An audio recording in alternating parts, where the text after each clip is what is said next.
Sekali lagi saya ingin menggarisbawahi Indonesia tidak pernah sangat bergantung pada investasi asing seperti Vietnam, seperti Malaysia, Thailand, itu ketergantungan pada asingnya cukup besar. Ada positif negatifnya kita tidak perlu bahas. Karena salah kasih obat, kalau salah kasih obatnya omnibus, ya kacau. Kasih obatnya Menko Marinvest, kacau. Kasih obatnya Menteri Investasi, mana ada di dunia ini Menteri Investasi? Karena semua kegiatan, semua kementerian ada urusannya dengan investasi. Jadi kalau udah kerja bener, niscaya investor akan datang. Indonesia prospeknya bagus, iklim usahanya bagus, investasi tanpa ada menteri datang.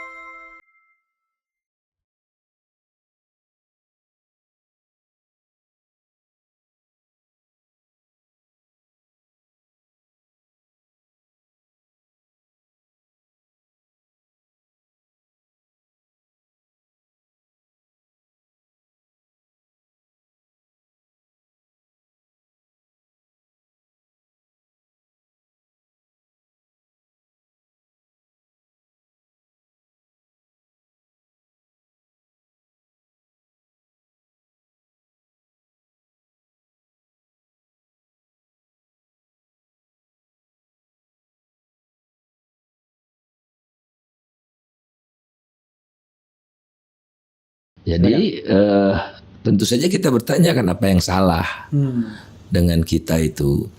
Nah, kita telusuri. Pertama,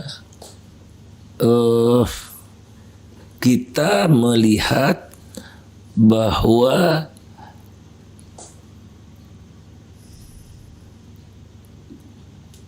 ada yang kita lupa dan tidak dianggap sebagai masalah.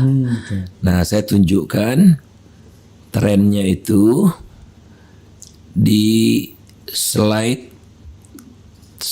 ke ini tiga. Ada nomornya ya. Slide ketiga. Habis judul ya, judul. Slide ketiga. Tren pertumbuhan ekonomi Indonesia melambat. Ya, itu. Nah, kalau teman-teman lihat di situ pertumbuhan ekonomi Indonesia trennya itu melambat sepanjang waktu. Jadi bukan di era Jokowi saja, tapi sudah melambat, pernah 8% rata-rata setahun, terus turun 7%-an, turun 6%-an, era Jokowi 1 5%, era Jokowi 2 saya perkirakan lebih rendah dari 5%. Bahkan 98 dan 2020 negatif ya. Nah, negatifnya saya hilangkan supaya tidak terlalu ekstrim. Jadi dalam menghitung rata-ratanya saya hilangkan yang negatif. Ini anjlok kalau begitu. Ya kan kalau 98 kita minus 13,2%. Nggak bisa dihitung ya, karena kondisi chaos. Bukan pattern lah. Jadi ini kan kita mau lihat polanya. Nah, pertanyaannya kenapa?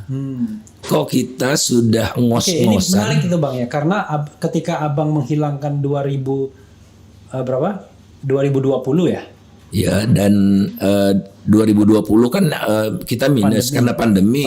Itu saya hilangkan. Ya, dihilangkan biar patternnya itu nggak di debat ya. Wah, ini kan Anda menghilangkannya. Ya, karena pandemi gitu. Oke, jadi yang tidak pandemi, yang tidak kontraksi. Kalau ekonomi tidak kontraksi, tidak saya perhitungkan. Dan ini dengan data yang normal ini kok flat begitu ya. Nah, betul.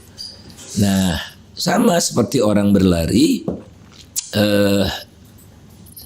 kita berlari maraton misalnya, baru 1/4 jalan sudah lelah gitu. Ini kan ini masih panjang nih perjalanan, kok baru 1/4 jalan sudah lelah. Nah, kita cek kan jantungnya, tekanan darahnya, suhunya gitu. Tapi saya tidak ingin detail ke sana. Nah, lantas oleh Pak Jokowi ini dituduhlah gitu, didiagnosislah bahwa biang keladi dari pertumbuhan ekonomi yang melambat ini investasi. Karena investasi kan makanan utama untuk tumbuh ya. Iya. Tidak ada investasi kan tidak ada peningkatan Iya. produksi. Nah, investasi padahal, nah ini salah diagnosis. Iya. Padahal investasi tidak masalah di Indonesia. Investasi itu cukup besar. Itu datanya ada pada ini peraga berapa ini yang judulnya itu nomor 1, 2, 3, 4, 5, 6, 7, 8, 9. Ke-9. Iya. Peraga ke-9 itu investasi di Indonesia tergolong relatif tinggi. Jadi bukan investasi. Dok, satu penuh layar, Dok. Setara dengan Korea dan upper middle income. Yang tinggi memang investasinya China. Tapi kita tertinggi di ASEAN. Ini investasi ini termasuk dalam negeri juga ya? Investasi yang terjadi di Indonesia yang berwujud fisik, bukan investasi di pasar saham, itu nggak masuk. Oke, fisik Jadi- baik itu modal dalam negeri maupun modal asing. Semua, Semua ya? semua, Oke. semua namanya itu gross fixed capital formation. Jadi membentuk modal, ya investasinya membentuk modal. Oke. Nah, investasi di kita besar. Jadi bukan itu salahnya. Kalau Sehingga boleh tahu proporsinya antara asing sama dalam negeri berapa? asing itu rata-rata 15% saja. 15%, 82%. Kita sepanjang sejarah Republik Indonesia tidak pernah mengandalkan investasi asing. Padahal kesannya investasi asing itu ya kayaknya jadi karpet merah ya? Kecil sekali, makanya nggak usah ngemis-ngemis keluar. Iya, iya, iya. Nah, makanya ada Menko Marinvest, Iya. ada Menteri Investasi, ada BKPM, Yang kerjanya- ada Satgas Percepatan Investasi segala macam. Yang kerjanya roadshow ke luar negeri. Nah, kuncinya maksud saya tuh kuncinya adalah bukan investasi yang masalah, bukan besarnya investasi. Ya, besarnya investasi oke banget, bahkan ya bisa dikatakan kita itu di dunia ini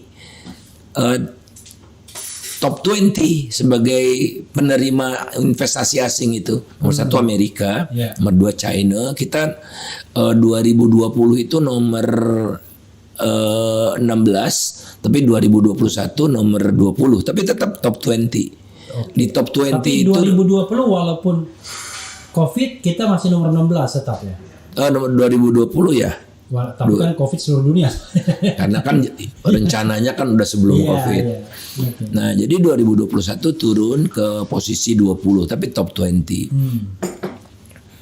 Sekali lagi saya ingin menggarisbawahi, Indonesia tidak pernah sangat bergantung pada investasi asing seperti Vietnam, seperti Malaysia, ya Thailand, itu ketergantungan pada asingnya cukup besar. Ada positif negatifnya, kita tidak perlu bahas. Saya Thailand, Vietnam itu asing ya banyak ya. Banyak. Thailand itu kan komunis, Iya. tapi 40%. Bukan Vietnam komunis. Vietnam kan komunis. Iya. Jadi itu peranan investasinya 40% asing. Indonesia cuma belasan. Iya. Nah, jadi enggak benar itu, makanya omnibus law-nya juga nggak benar kan. Kan karena investasi biang keladi keluar omnibus mempermudah investasi. Iya, Padahal bukan itu. terutama asing ya, karpet merah untuk investasi asing. Semua ada nggak asing saja, semua dikasih karpet merah. Oke. Nah, jadi salah diagnosis. Nah, salah diagnosis inilah membuat kondisinya semakin lama semakin buruk. I see. Tadi karena salah kasih obat. Kalau salah kasih obatnya omnibus, ya kacau. Kasih obatnya Menko Marinvest, kacau. Kasih obatnya Menteri Investasi, mana ada di dunia ini Menteri Investasi? Iya.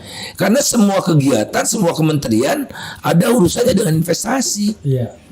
Apa yang tidak investasi? Iya. Ya, Kominfo aja investasi kan, peralatan telekomunikasi. Iya. Jadi kalau udah kerja bener, niscaya investor akan datang, Iya. ya kan? Indonesia prospeknya bagus, iklim usahanya bagus, investasi tanpa ada menteri datang. Nah, oke. Apalagi sumber alamnya Ya. musimnya cuma 2. Ya, dan sumber alamnya kan relatif lengkap gitu. Nah, apa jadi masalahnya? Bedanya di era Jokowi ini, investasi misalnya 1 kilometer jalan, dibutuhkan 50% tambahan modal lebih banyak. 50%. 50%. Berarti tidak efisien. Nanti kita dibicarakan apa itu. Tapi mengapa di era Jokowi membangun 1 kilometer jalan itu cuman simbol aja ya, tapi untuk membangun sesuatu itu dibutuhkan 50% tambahan modalnya dibandingkan dengan Era sebelumnya. era Soeharto sampai era SBY yang berkisar antara 4 sampai 4,6 saja. Sekarang di era Jokowi 6,5. Tambahan modal. Tambahan modalnya untuk tambahan 1 kilometer jalan. Jadi tambahan. Tapi jauh lebih mahal kan sekarang ini. Jauh lebih mahal karena apa? Karena perencanaannya amburadul.